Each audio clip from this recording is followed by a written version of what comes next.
OK. Donc, bonsoir. J'ai commencé à enregistrer maintenant la réunion. Il est 16 heures. Il est 16 déjà. Il est 21h16. Donc, bon, excusez-moi déjà parce que déjà, les notifications, puisque mon micro est ouvert, les notifications vont faire un peu de bruit pour vous déranger. Mon excuse. Donc, bonsoir et bienvenue à tous à cette session d'information sur tout ce qui concerne la fiscalité au Mali, les types d'impôts, les taxes et les obligations du contribuable. Donc, ce soir, c'est Abdoulaye, l'expert comptable Abdoulaye Traoré, du cabinet CETAFIL, qui va nous faire cette présentation. Mais il ne sera pas le seul à faire la présentation. Il va être joint par d'autres panélistes qui vont parler d'autres aspects sur les questions qui ont été posées sur le grand groupe.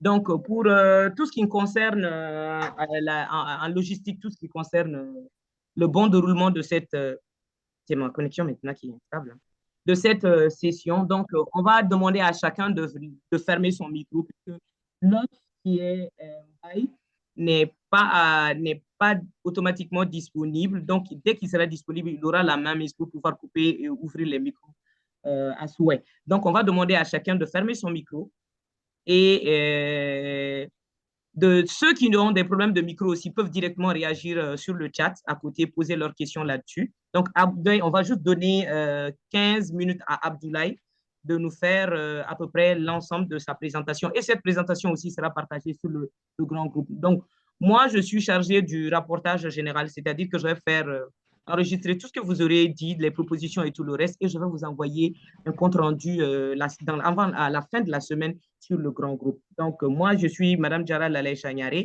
Le modérateur du groupe, c'est Amadou Silla.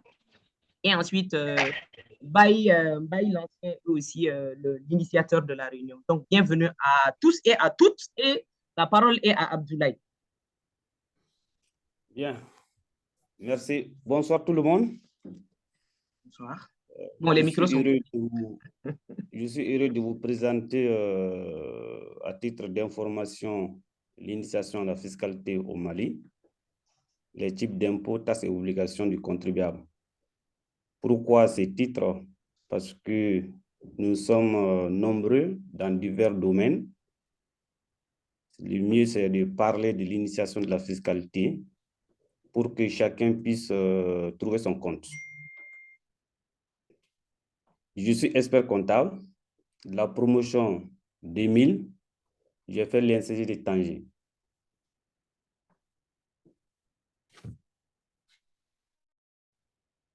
On continue.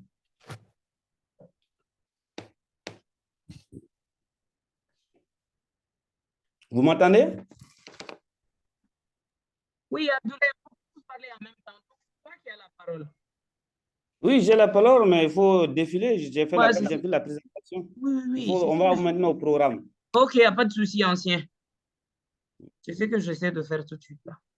Mais je coupe mon micro. Hein. Si tu parles, moi, je t'entends. Je peux réagir.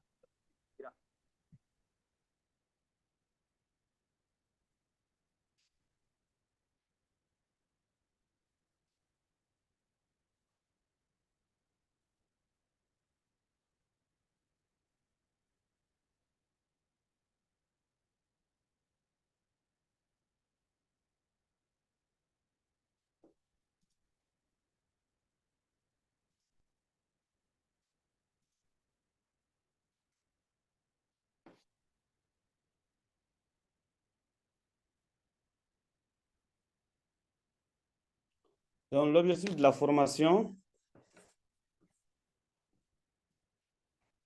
c'est une initiation à la fiscalité malienne, permettre à chacun de nous de connaître les différents impôts et taxes au Mali et les obligations liées à chaque type d'impôt, permettre aussi, surtout ceux qui sont entrepreneurs ou bien ceux qui sont responsables comptables ou fiscaux dans les entreprises, savoir dialoguer avec les fixes, avec les services fiscaux et financiers de vos sociétés, avoir une connaissance des bases des documents fiscaux et savoir aussi les exploiter.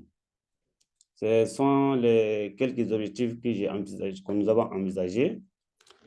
Les avantages pour les participants, une assimilation des fondamentaux de la fiscalité malienne, éviter les risques fiscaux qui peuvent être des coûts importants et remettant en cause la survie de votre structure.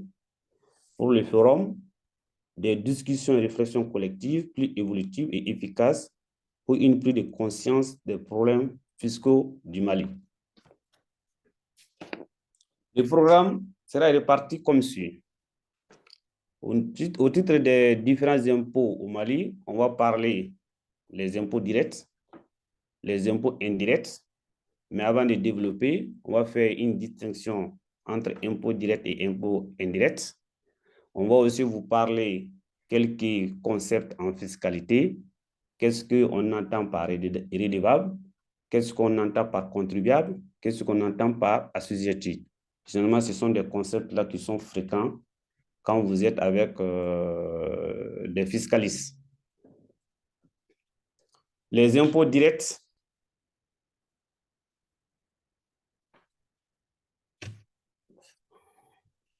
Maintenant, les notions, quelques notions en fiscalité auxquelles vous serez souvent confrontés, différents entre impôts directs et impôts indirects.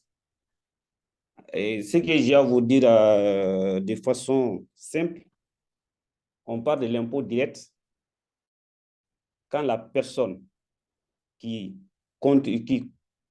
doit payer l'impôt, c'est lui aussi qui supporte le coût de l'impôt. Il paye et il supporte, là, c'est un impôt direct. Mais impôt direct, il paye, mais il ne supporte pas le coût. L'exemple d'un impôt direct, c'est par exemple la contribution forfaitaire pour l'employeur. L'exemple d'un impôt indirect, c'est la TVA. Le contribuable, la TVA, c'est le consommateur final, mais ce n'est pas lui qui va payer directement à l'État. Donc, c'est le redevable qui est l'intermédiaire entre l'État et le contribuable. C'est pourquoi on parle d'impôt direct.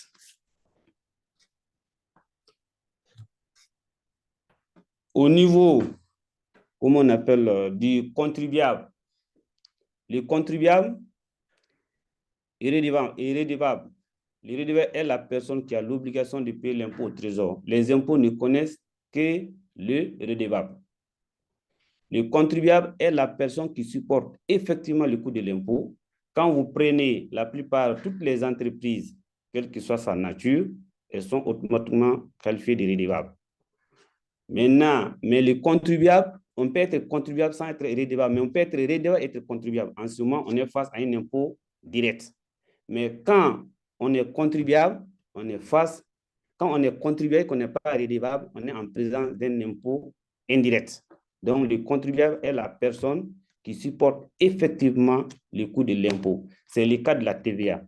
Votre entreprise ne supporte pas le coût de TVA, mais par exemple, moi, je vais dans une entreprise acheter mon ordinateur, il va mettre le coût, il va mettre la TVA sur, comment on appelle, les 18%. Moi, je vais payer en TTC, puisque je suis un consommateur, un particulier, ce coût-là, c'est moi qui vais supporter. L'entreprise va tout juste collecter cette TVA-là et verser à l'État. En ce moment, moi, je suis le contribuable. L'entreprise qui collecte est le redevable.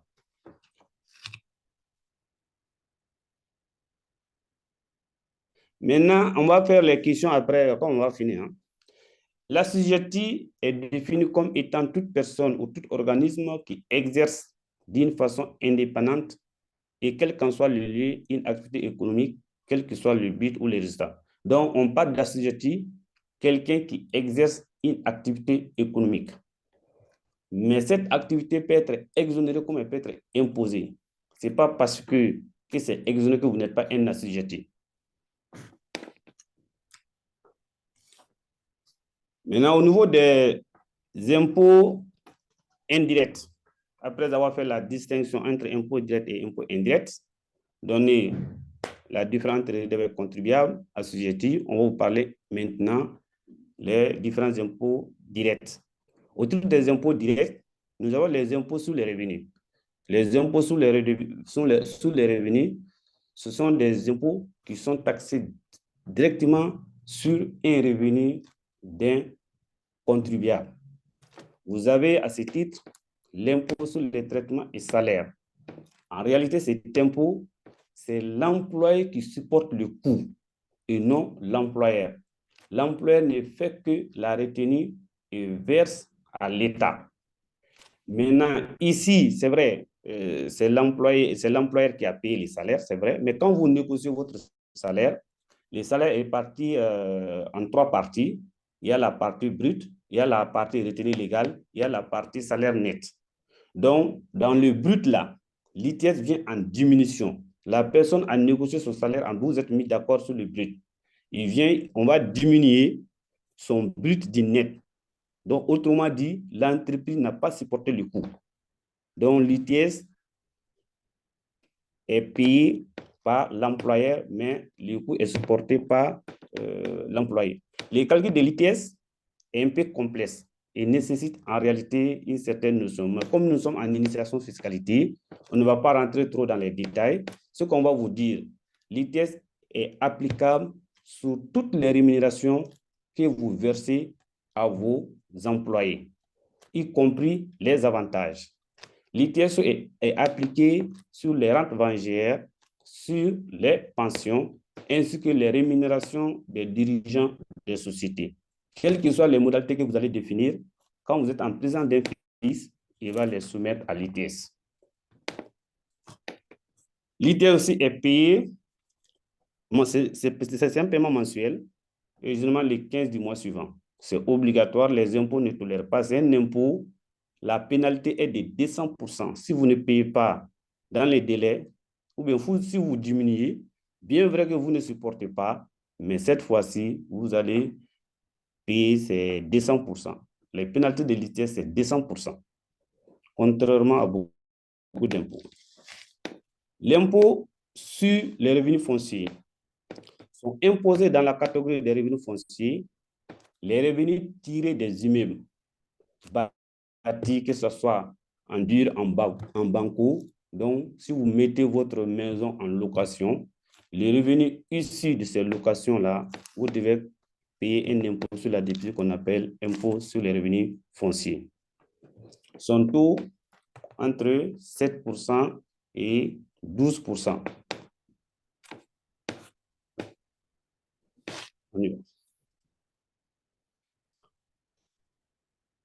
Les revenus certains revenus fonciers sont exonérés.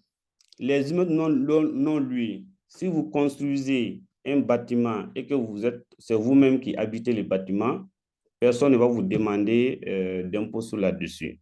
Si vous avez construit aussi des immeubles et que vous mettez à la disposition, comme on appelle, du personnel de la société, les impôts aussi ne vont pas vous exiger d'impôt sur là-dessus.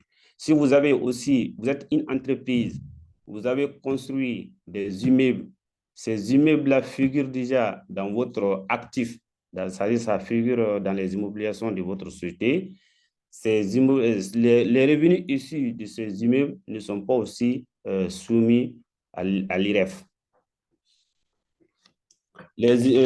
Comment on appelle les trucs publics de l'État, tels que les voies ferrées spéciales, ces éléments aussi ne sont pas soumis, même si on retire des revenus, on a des revenus sur là-dessus, ce n'est pas soumis à l'IREF.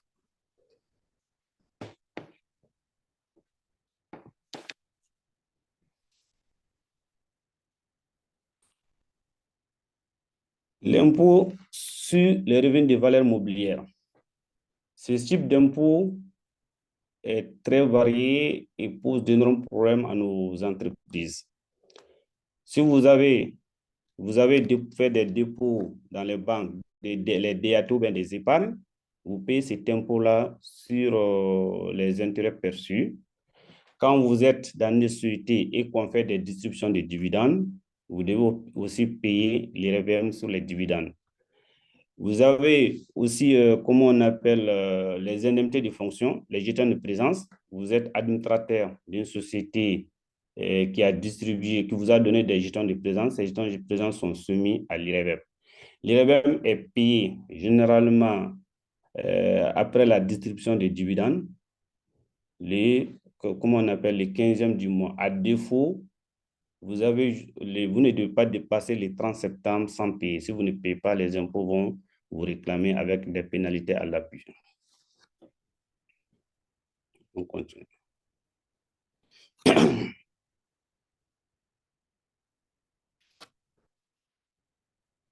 Il y a des exceptions au niveau de l'IREVEM. Ce n'est pas tous les revenus qui sont soumis, comment on appelle, à l'IREVEM. Quand vous êtes dans une société que vous voulez rembourser les capitales à un actionnaire, le remboursement de ce capital n'est pas soumis à l'IREVEM. Le remboursement aussi des parts sociales avec des intérêts de ceux concessionnaires de l'État, c'est-à-dire des sociétés de l'État, ces remboursements aussi, même s'il y a les intérêts, ces intérêts ne sont pas soumis à l'IREVEM. Les revenus distribués aussi par les organes de placement collectif en valeur mobilière. Généralement, ça, c'est sur le marché financier. Donc, généralement, les revenus issus de ces placements-là ne sont pas soumis à l'IREVEM. Donc, au niveau des impôts, souvent, on donne des conditions dans les exceptions. Chaque fois que quand vous avez des exonérations ou des exceptions en fiscalité, il faut aussi tenir compte des conditions. Est-ce que vous remplissez ces conditions-là? Si vous voyez que vous remplissez ces conditions, oui, c'est exonéré. Les impôts n'exonèrent pas les choses gratuitement comme ça. Il y a toujours des exceptions. Il faut faire extrêmement attention. Je n'ai pas mis beaucoup d'accent sur les exceptions. C'est pour attirer votre attention. Les remboursements du capital. Parce que souvent, pourquoi les impôts ils se protègent aussi? On paye d'une manière pour faire la fraude fiscale, passer par des concepts, alors qu'en réalité, ça ne répond pas à ces éléments-là. Donc, c'est pourquoi, sur les exceptions, on essaie de donner plus d'informations. Donc, il faut faire extrêmement attention. Chaque fois que vous êtes au niveau des impôts, exonération, donc, il faut aller plus en profondeur. C'est mieux de faire recours à des experts fiscaux comptables pour éviter des erreurs. Les impôts sur les bénéfices industriels et commerciaux. Donc, ici, on va vous parler quelles sont les activités qui sont soumises à cet impôt. D'abord, toutes les activités économiques, que ce soit les professions commerciales, industrielles, artisanales, libérales, toutes ces activités-là sont soumises à l'EBC. Les rémunérations allouées sous forme d'honoraires à toute personne exerçant une activité professionnelle. Quand vous avez des prestataires, les honoraires que vous faites à ces prestataires-là, ces honoraires sont soumis aussi à l'IBC. Les entreprises minières pétrolières, toutes ces entreprises aussi doivent payer l'impôt sur leur activité.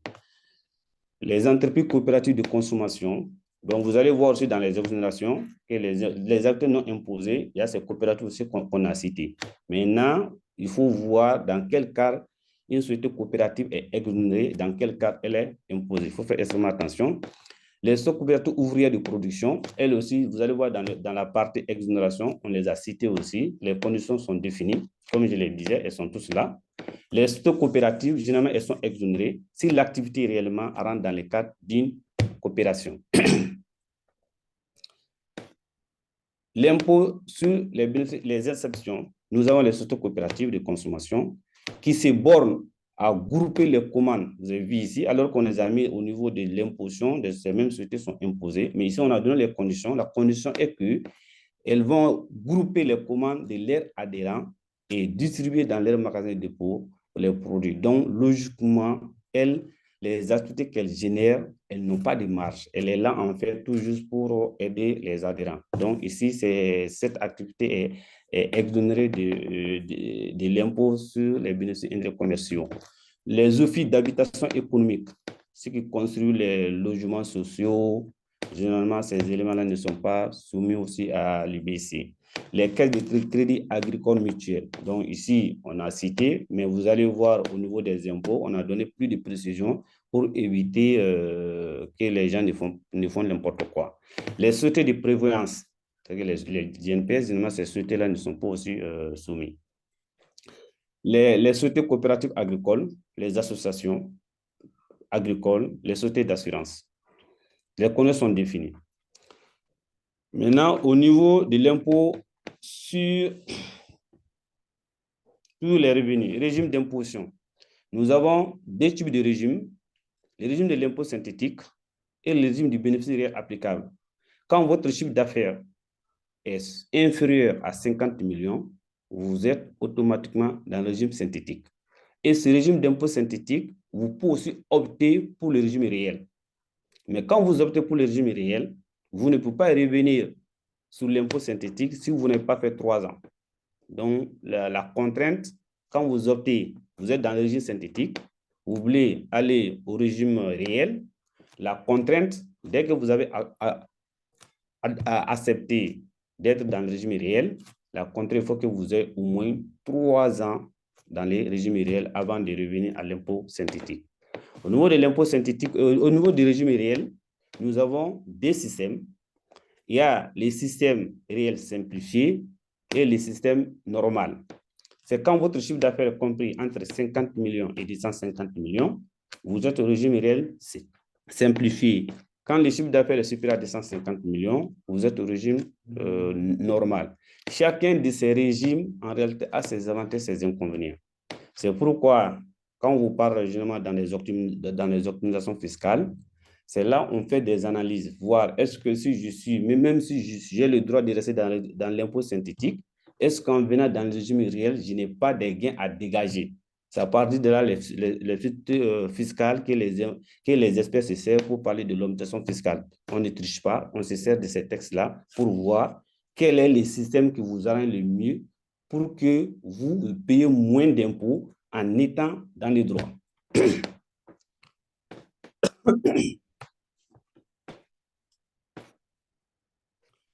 L'impôt sur les bénéfices agricoles. Donc, l'impôt sur les bénéfices agricoles, ici, c'est un système qui est forfaitaire au Mali. Donc, on ne les a pas. Le système adopté au niveau de l'impôt sur les bénéfices agricoles, c'est un système forfaitaire. Mais vous pouvez aussi opter pour le régime réel. Si vous savez que votre comptabilité est régulière, il n'y a pas de souci, pour aussi opter. La même contrainte qu'on a évoquée de l'autre côté, cette contrainte s'impose à vous. Vous allez faire au moins 3 ans et rester dans le système normal avant de venir au système réel.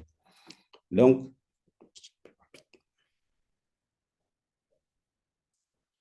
nous avons les taxes sur les plus-values de cession. Les plus-values de cession, ce sont des immobilisations ou bien des actifs, des actions que vous avez dans votre société. Vous décidez de les céder. Donc, en les cédant, il y avait un coût d'acquisition et le prix de cession. C'est la différence entre le prix de cession et le coût d'acquisition qui sera probablement positif qu'on appelle plus-value. Sinon, si c'est négatif, ça sera moins-value. On n'en parlera pas ici. Donc, on parle ici les plus-values. C'est-à-dire que vous avez acheté un numéro ou des actions à un coût. Le lendemain, ou bien dans quelques années, vous décidez de céder ces actions ou ces immobilisations à un nouveau coût. Donc, on essaie de voir quelle est la plus-value. Cette plus-value est effectivement soumise, comment on appelle, à des taxes. La taxe sur les plus-values de cession. Donc, la cession des biens, il s'agit de quel type de biens? Les cessions des biens immobiliers, que ce soit les terrains, les constructions, les cessions de droits réels immobiliers, usufruit. Usufruit, c'est quelqu'un, l'immeuble ne lui appartient pas, mais c'est lui qui tire les revenus de l'immeuble. Donc, ça aussi, c'est soumis à la taxe.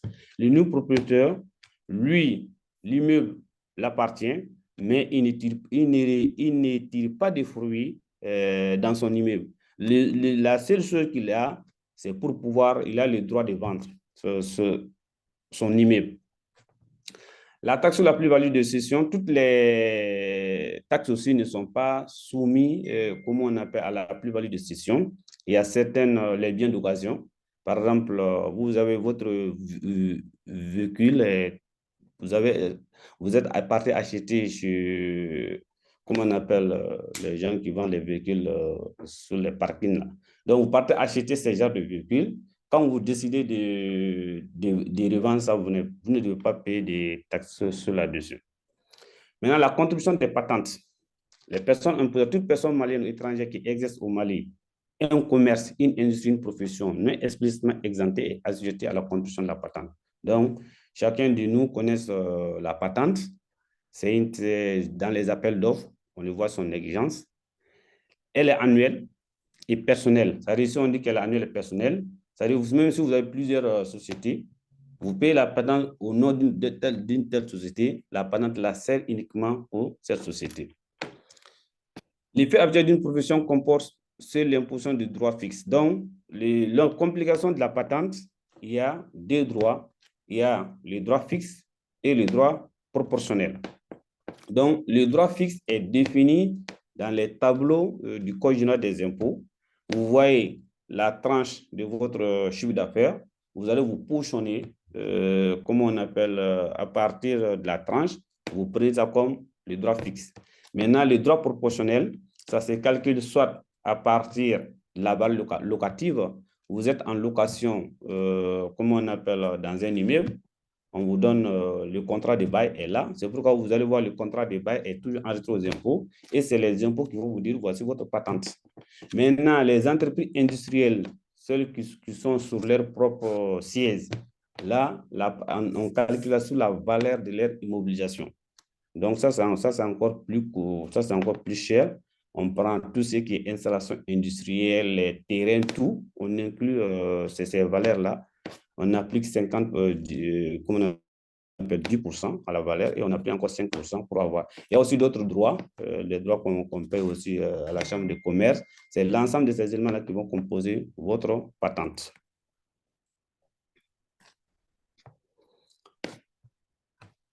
Il y a les licences.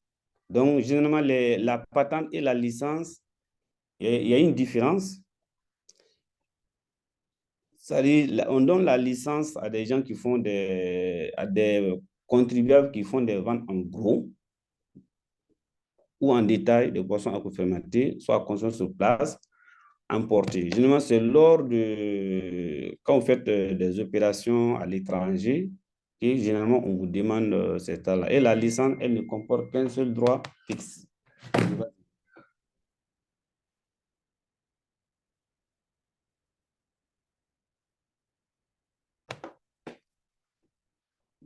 Maintenant, les autres impôts directs, il y a la taxe, c'est les taxes forfaitaires. Généralement, les impôts ne vont jamais vous fatiguer sur ces points-là. C'est des impôts qui sont définis, soit par arrêté ministériel, on définit les taux, vous les payer. C'est forfaitaire, ce n'est pas aussi élevé. Ici, ce n'est pas vous qui calculez. Donc, les impôts ne vont pas vous contrôler ici. C'est qu'on vous envoie et on vous dit de payer, vous payez. Il y a la taxe de voirie, la taxe de développement régional et local, la taxe sur les bétails, les impôts assimilés aux impôts indirects. Nous avons la contribution forfaitaire à l'achat des employeurs. Là, quand même, ça, c'est axé sur les salaires. On calcule ça sur le salaire brut. Il y a un seul indemnité spéciale de solidarité qu'on déduit. La taxe sur les armes à feu, la taxe sur les véhicules automobiles, la taxe sur les bicyclettes. Il y a la taxe logement aussi, qui fait partie. Ça aussi, c'est sur le salaire brut, ceux qui ont des employés.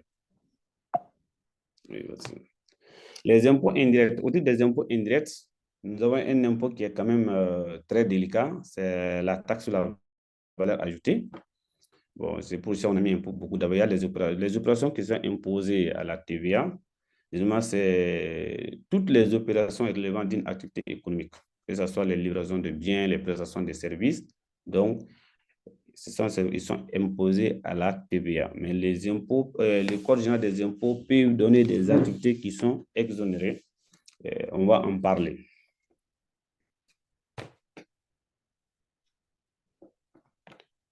Opérations imposables. Nous avons les livraisons de biens, généralement les sociétés industrielles, ceux qui font la transformation de matières premières en produits finis. Vous avez aussi les livraisons à l'État, ceux qui vendent les marchandises sans transformation. Vous avez aussi les prestations de services. Les prestations, au niveau des prestations de services, il y a quand même un cas particulier. Au niveau des prestations de services, au niveau de la livraison des biens, ce n'est pas le même régime. Au niveau de la prestation de services, vous payez la TVA quand si votre prestation a été payée. Vous payez la TVA quand la prestation a été payée. Au niveau de la livraison des biens, dès que les transferts de propriété est effectué, que vous soyez payé ou pas, les 15 du mois suivants, vous devez déclarer la TVA. Mais le problème au niveau des impôts, c'est quoi? Là où les comptables souffrent beaucoup.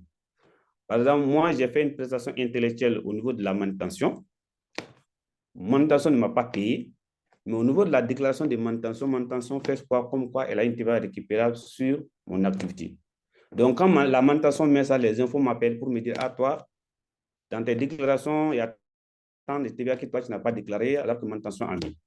Oh, j'oublie que manutention aussi devait s'aligner sur ce régime-là. Mais elle ne les fait pas. On a ces problèmes au niveau du Mali. C'est pourquoi la plupart des comptables, chaque fois les impôts les appellent, ils vont donner des explications. Souvent, ça entraîne même des redressements. Il faut faire extrêmement attention ici. Vous payez la TVA aux impôts quand votre client vous a payé.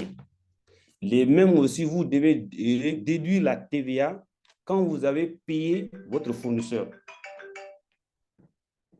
Oui, alors? Quand vous avez payé votre fournisseur, on y va.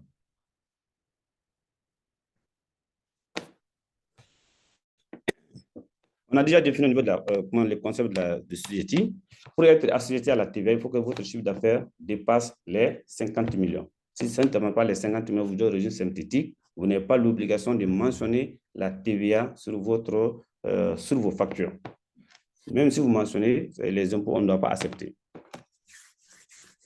Les exonérations. Nous avons beaucoup d'activités aussi qui sont exonérées. Il faut faire extrêmement attention quand vous arrivez au niveau de l'extension des impôts, comment on appelle, de l'exonération de TVA.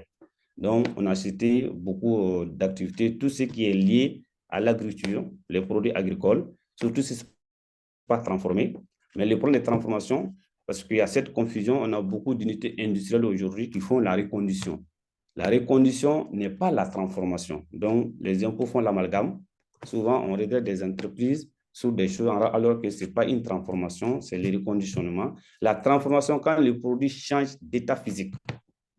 Par exemple, vous avez le blé, vous avez du pain. Ça, c'est une transformation. Mais vous avez le maïs, vous avez la poudre de maïs. Ce n'est pas une transformation, c'est le reconditionnement.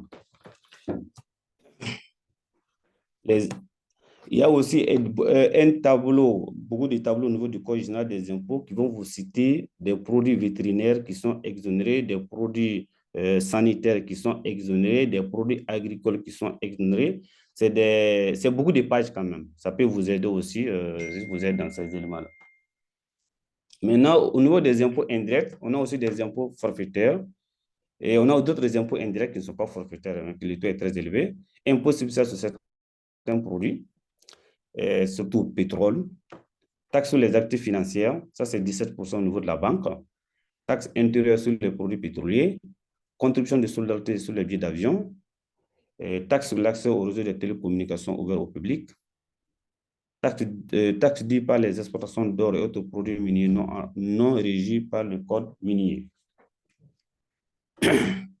Oui, on y va.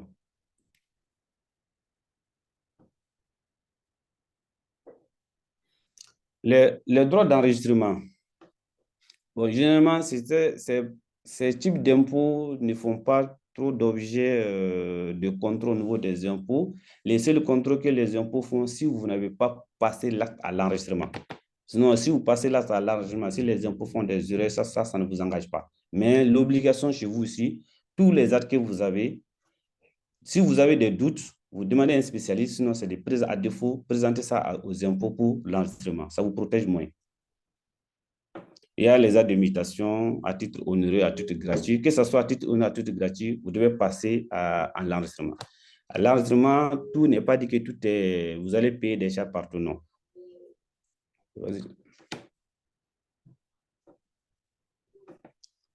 Nous avons les taxes sur les contrats d'assurance.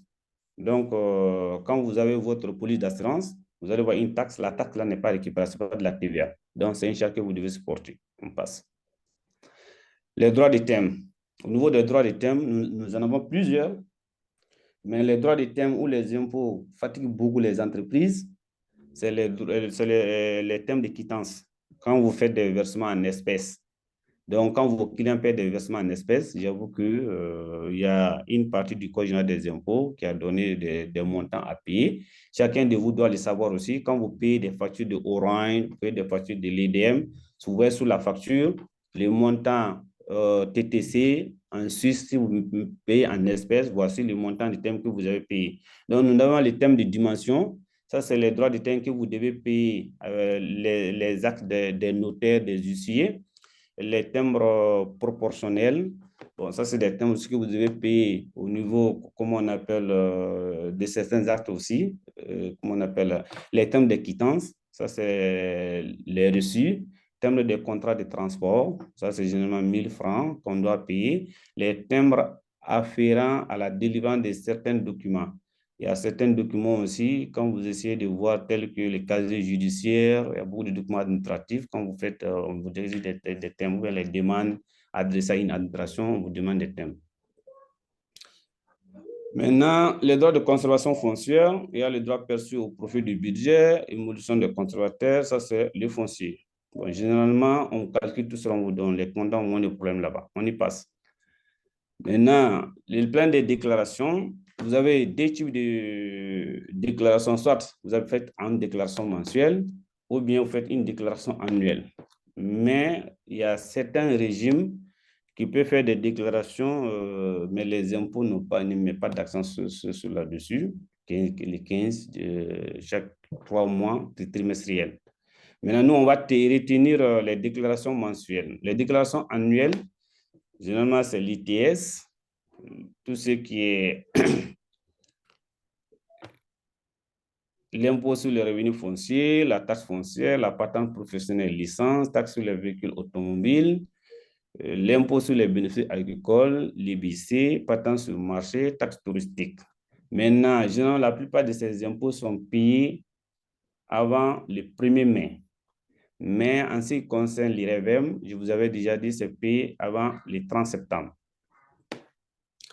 Obligations fiscales et sanctions. Donc, si vous avez une entreprise qui est au régime réel normal, vous avez l'obligation de tenir une comptabilité conformément à l'ODCIF, Acte uniforme du droit comptable d'information financière, l'OADA. Donc, vous devez obligatoirement tenir votre comptabilité. C'est pourquoi quand les impôts viennent chez vous, la première des choses qu'ils regardent, c'est de voir la conformité de votre comptabilité. Si votre comptabilité n'est pas conforme, il ne se fatigue même pas. C'est taxation d'office. Et la contrainte ici, que le comptable soit dans l'entreprise ou bien que la comptabilité soit externalisée, si vous présentez des faux bilans, sachez qu'il y a des pénalités. Si c'est même un expert comptable qui est inscrit à l'ONECO, un comptable agréé, on peut même demander sa radiation. Donc, pour vous dire que ceux qui s'adhèrent à faire des faux documents, il y a quand même une disposition fiscale en la matière. Les jours où là, nous, on va essayer d'appliquer ça, il y a beaucoup de gens qui auront des problèmes. Maintenant, s'il y a problème, c'est l'entreprise et la personne qui a contribué à produire ce faux document, ils sont tous responsables. Vas-y. Bon, au niveau des déclarations fiscales, on va revenir ce qu'à la fin de l'année, là où les impôts, comment on appelle, ne pardonnent pas. Il y a au niveau des salaires, c'est vrai, on vous a dit que vous devez payer vos salaires mensuellement, mais avant le 31 janvier de l'année suivante, vous devez déclarer l'ensemble des rémunérations que vous avez versées à l'ensemble du personnel, le montant total. On appelle ça l'article 29. C'est obligatoire. Cet état, vous devez soumettre aux impôts avant avant le 31 janvier de l'année N+1. Si vous ne le faites pas, les taxes, surtout l'ITS, ici l'objectif c'est de régulariser l'ITS. Pourquoi? Parce qu'au niveau de l'ITS, il y a beaucoup de problématiques. On dit le nombre d'enfants, il y a des abattements. Les mensuellement, les comptables n'ont pas le temps matériel pour tout corriger. Il y a certaines données aussi, en réalité, c'est forfaitaire. Mais c'est à la fin de l'année où les comptables ont toutes ces données, donc ils essaient quand même de produire les données réelles. Donc, les impôts leur donnent ce temps. C'est l'article 29 du livre de procédure fiscale est très, très, très important. Si vous ne le faites pas, vous allez imposer à l'ITS 200%. C'est le double. Il y a aussi l'article 75. Cet article-là, vous devez le produire avant le 30 avril. Et avant le 30 avril. L'article va consister à recenser l'ensemble de vos prestataires, les honoraires à qui vous avez versé des honoraires. Vous devez tout déclarer et il y a des informations que les impôts ont besoin, le montant total que vous avez déclaré, son NIF, comment on appelle, s'il n'a pas de NIF, est-ce que vous avez opéré la retenue IBIC, qui est 15%. Si vous ne l'avez pas fait, logiquement, vous devez régulariser. Donc, l'objectif, en fait, c'est de permettre aux comptables de faire les régularisations jusqu'au 30 avril, ils ont le droit de régulariser. Toutes les erreurs qu'ils ont eu à commettre, ils vont régulariser sur l'article 75. Maintenant aussi, à l'article 82, ça concerne l'impôt sur les bénéfices agricoles. Vous avez aussi le droit de faire toutes les corrections nécessaires avant de déposer votre bilan. Donc, et vous déposez. Il y a l'article qui concerne la taxe foncière. Ça, en fait, ces articles-là ont pour l'obligation de régulariser votre comptabilité avant que les impôts ne passent pour un contrôle. Donc, il y a aussi les derniers points que beaucoup de Maliens, moi dans mon constat, beaucoup de Maliens ne regardent même pas, c'est le versement d'acompte IS. Vous avez le droit, c'est une obligation même, de faire verser 3 acomptes chaque année. 3 acomptes. Vous payez, c'est le quart de l'acompte que vous avez payé l'année passée. Donc, le paiement, c'est en mars, juin et novembre. Bon, rares sont les entreprises, à part les entreprises très bien structurées ou les groupes, dans nos entreprises familiales, personne ne passe. Donc, je pense que c'est quelques informations que j'avais à passer sur le volet fiscalité. Je vous remercie. Je pense que tout le monde est fatigué, tout comme moi. Je vous remercie. Donc, les questions sont les bienvenues. Je suis la seule à pouvoir applaudir. Hein? Je suis la seule à pouvoir applaudir. Merci beaucoup, Abdoulaye. Donc Merci. déjà, on vous a pris beaucoup de temps parce qu'on avait dit initialement, je pense que Silla avait dit initialement pour 30 minutes, on est presque à 1 heure de temps. Mais néanmoins, Abdoulaye vient de faire 45 minutes de présentation sur la fiscalité. Merci beaucoup, Abdoulaye, pour toutes les informations. Et puis, j'imagine qu'on doit tous vous remercier aussi pour cette gentillesse parce que ça, c'est carrément une présentation pour une formation sur la fiscalité et il nous vient de nous l'offrir à titre onéreux et on ne peut que vous en remercier. Merci beaucoup. Donc, les questions, je ne sais pas si on aura le temps de répondre à toutes les questions ici. On va donner le temps à Abdoulaye de pouvoir se poser ou si on va directement sur le grand groupe répondre, poser les questions directement pour que les gens puissent réagir là-bas. Je ne sais pas, à vous la parole. Je pense que tout le monde peut, pour qui veut lever la main, j'arrête de partager l'écran et puis la. Bon, pour moi, pour les questions, parce que on peut laisser aussi le temps aux uns aux autres. Ok, Palomo vient quand même de lever la main. Mais ceux qui ont des questions chaudes aussi, on peut passer à ces questions-là. D'accord. Sinon, il y a Palomo qui vient de lever la main. Il y a qui? Balogo. Balogo. Oui. C'est un ancien, mais c'est nouveau. Aucune idée. Hein? Pour la Ouais. C'est ton ancien. Ah, Celui voilà. avec qui tu avais parlé sur le grand groupe. Voilà, voilà. Donc, l'ancien, vous avez la parole. Ok, merci beaucoup. Vous m'entendez? Oui, 5 sur 5. Ok, merci. Merci encore au présentateur. Franchement, c'est du bon boulot. Malheureusement, on n'a pas eu beaucoup de temps. Moi, j'aurais aimé qu'il y ait une autre session où il puisse s'appesantir sur la fiscalité spécifique aux entreprises. Donc, en dehors de ça, j'ai 2 petites questions. Pendant sa présentation, il a mentionné que le régime normal, c'est-à-dire là où le chiffre d'affaires dépasse les 50 millions, c'est ça le régime normal, n'est-ce pas? Il a parlé de l'impôt statistique et puis de régime réel. Mais il est là. Voilà, il y a le premier régime, c'est comment il a appelé ça? Il avait dit l'impôt. Il avait dit le chiffre d'affaires. Il en avait parlé. Il avait parlé du réel. Il est là. Abdoulaye, tu es là? Alors? Oui, donc en fait, juste par rapport... moi, j'avais une coupure d'électricité tout récent. J'étais déconnecté. Si quelqu'un peut, si vous pouvez reprendre la question, quoi. Oui, donc je disais, c'est-à-dire par rapport au régime d'imposition, c'est lequel, comment vous appelez le régime en dessous de 50 millions? Le régime synthétique. Le régime synthétique, voilà, le régime synthétique et le régime réel. Donc, ma question, vous avez dit que le régime synthétique, quand le chiffre d'affaires ne vaut pas 50 millions, on est par défaut dans le régime synthétique et qu'on n'est pas assujetti à la TVA. Oui. Moi, dans ma, comment on appelle ça, dans mon expérience, oui. C'est-à-dire, j'ai l'impression qu'au niveau des impôts, il faut opter pour le régime synthétique. Sinon, par défaut, on est dans le régime réel. Est-ce que vous pouvez confirmer ou infirmer cela? Parce que c'est quand même un peu...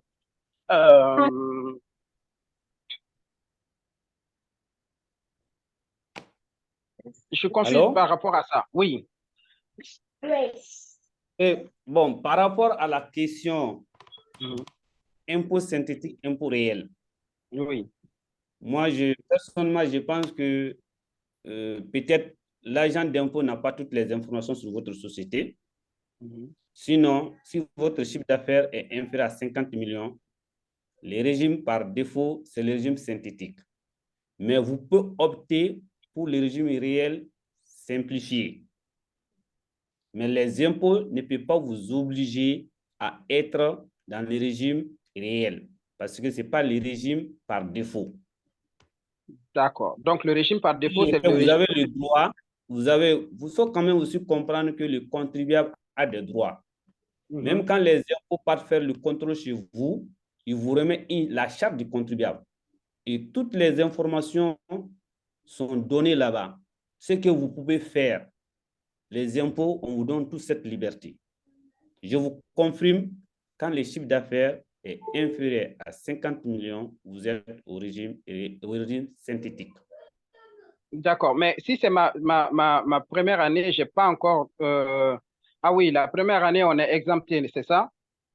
C'est-à-dire que je n'ai pas encore bouclé un exercice. Comment je peux me classer par rapport à la TVA? Ça veut dire que je viens juste d'ouvrir le 1er janvier. J'ouvre mon cabinet le 1er janvier et je commence à facturer les gens.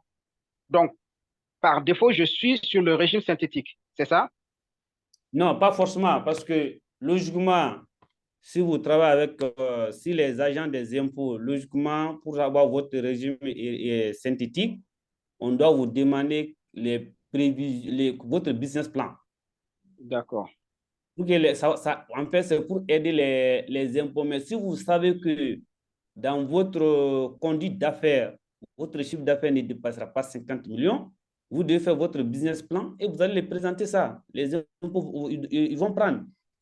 Sur ceci, c'est ce que je peux dire. Sinon, avant, on regardait les capitales. Il y a certaines sociétés, par exemple, si c'est une SA, automatiquement, c'est le régime réel. D'accord. Et quand c'est une SAR ou une SNC, généralement, souvent, il y a des doutes, quoi. Oui. D'accord. Et en quoi consiste le régime réel simplifié? Est-ce que vous pouvez nous en parler un tout petit peu par rapport au régime réel normal? Bon, le régime réel simplifié, c'est que vous avez moins d'obligations que ceux qui sont au régime réel simplifié. Il y a des documents qu'on vous demande, qu'on ne vous demandera pas. Sauf erreur de ma part, je pense que vous pouvez aussi faire une déclaration, une déclaration trimestrielle. D'accord. Donc, vous avez moins d'obligations. Même la déclaration trimestrielle aussi est permise. Hmm. D'accord, mais vous facturez la TVA quand même. Si vous êtes au régime réel, la facturation de la TVA, on vous a dit, quand votre chiffre d'affaires dépasse 50 millions, automatiquement, vous pouvez facturer la TVA. Vous êtes au régime réel. Le régime réel est parti en deux. Tout ce, que ce soit l'un des deux régimes, que ce soit le régime réel simple, le régime réel normal, vous avez la possibilité de facturer la TVA. D'accord. OK, merci beaucoup. J'ai encore pas mal de questions, mais je pense que voilà, il se fait un peu tard et puis je ne vais pas monopoliser. Et surtout, ça serait vraiment un grand plaisir si on pourrait faire une autre présentation, mais là, que ça soit vraiment axé sur, comment on appelle ça, sur les sociétés. Par exemple, vous avez parlé d'IBIC. Euh, j'ai une autre question, c'est-à-dire que quel est le taux par rapport, si c'est une société ou si c'est une personne physique? Est-ce qu'il y a une différence de taux entre les deux et comment ça se passe? Donc, en fait, la présentation elle-même, elle est très bien, mais vraiment, si on peut l'approfondir une prochaine fois, ce serait super. Bon, le taux, en fait, ce n'est pas Oui. la personne qui est visée, le taux sur le régime. Mhm. Si vous êtes au régime synthétique, vous payez 3% de votre chiffre d'affaires. On appelle ça l'impôt synthétique. D'accord. Si vous êtes au régime réel, il y a, si c'est, je ne sais pas, si partons sur la base de l'impôt sur le bénéfice intérêt commercial, il y a, vous avez dégagé un résultat comptable qui peut être différent du résultat fiscal. Donc, dans la détermination du résultat fiscal, si on se rend compte que le résultat est positif, on applique 30%. Quand vous appliquez les 30%, vous avez un montant. Vous allez encore appliquer 1% de votre chiffre d'affaires. Et vous prenez le plus grand de ces deux montants. Je ne sais pas si je me fais comprendre. D'accord, je vois. Parce que si je vous donne un taux, il va falloir que je vous dise, le taux là n'est pas obligatoirement qui est appliqué. Parce que même si vous avez un résultat négatif, vous allez payer cet impôt-là qui est 1% du chiffre d'affaires. Ah, c'est 1%. Oui, c'est 1% du chiffre d'affaires. D'accord. Maintenant, si vous êtes au régime réel, hein, c'est 1% du chiffre d'affaires. Ouais. Maintenant, à condition que le résultat fiscal, je dis bien le résultat fiscal soit négatif. Voilà, parce que vous pouvez avoir un résultat comptable négatif et le résultat fiscal est positif. Ouais. D'accord. OK, ben, si d'autres personnes ont des questions, sinon moi je peux continuer comme ça.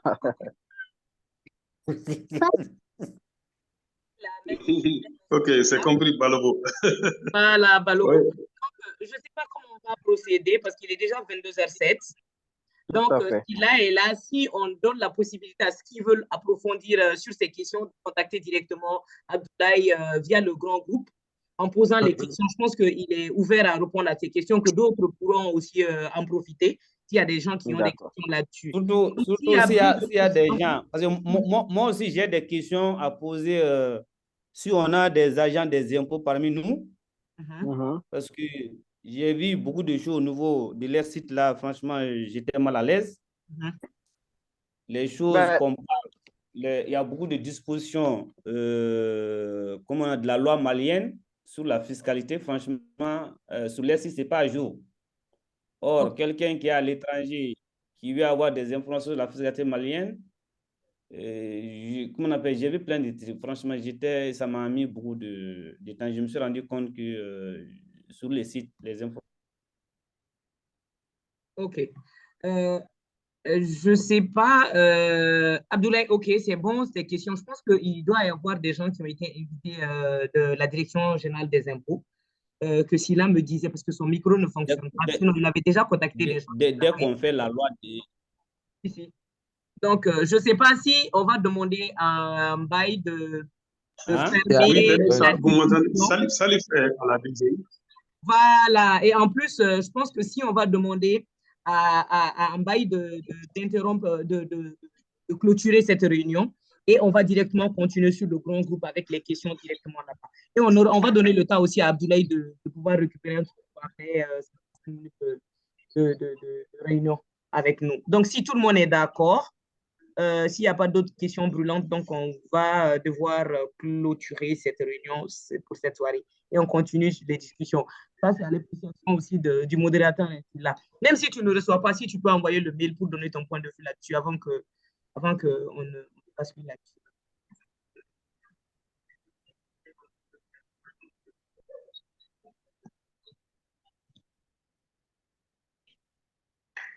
OK, Silla est d'accord. Je pense qu'il a aussi un groupe. Peut-être ce serait l'occasion aussi peut-être pour aller expliquer toutes ces spécifications sur le grand groupe. Donc, je ne peux que remercier tout le monde, tous les participants qui ont été 21 jusqu'à la fin de la session. Merci à vous tous.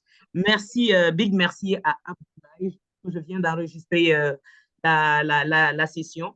Donc, pour ceux qui veulent... Larissa, je voulais... Oui, vas-y. Vas-y, tu as la parole, Abdoulaye. Mais il a posé une question.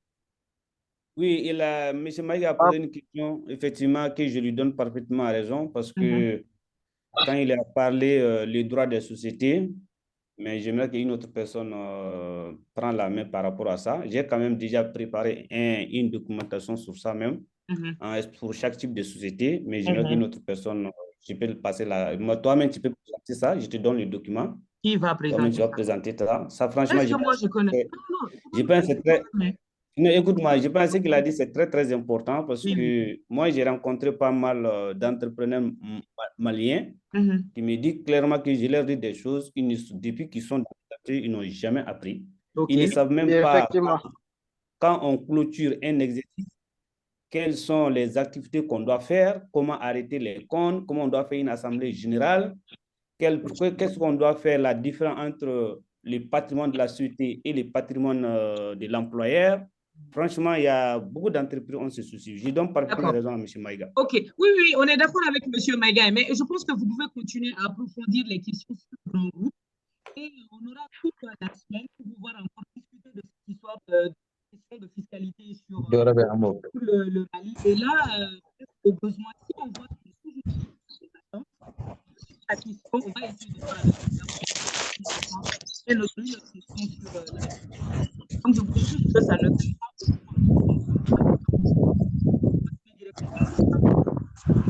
beaucoup et puis